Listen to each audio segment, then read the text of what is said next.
morning, students. We have to see about Kepler's law of planetary motion in this session. First, we have to discuss about the law of orbit and law of area and also law of period. First, we have to discuss about law of orbit. It says all planets revolve around the sun in elliptical orbit.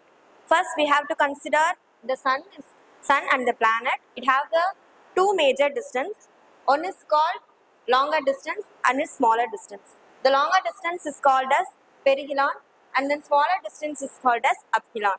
If the planets revolve around the sun, it's not in circular orbit. Kepler's prove it is rotates in an elliptical orbit. It's called as law of orbit. Next, we have to see about law of area. It says the planets have equal distance. Let us consider the sun and the planet. It have a time period T1 and T2. Consider the planet is moving from this place to this place. It takes the time T1 and the same planet cross its place to that place. It have a time T2. Kepler's found it have the same period it travels. So he proved that it sweeps out equal distance in equal interval of time.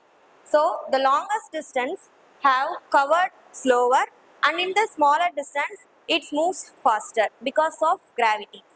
Next, we have to see about law of period. It is called as T square is directly proportional to A cube. The square of the time period of revolution is directly proportional to cube of its semi-major axis. Let us consider the sun and the planets. There are different planets in the space.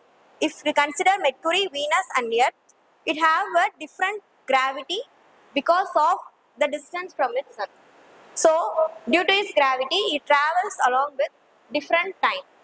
If the planets is increase in the distance, the time is also increasing.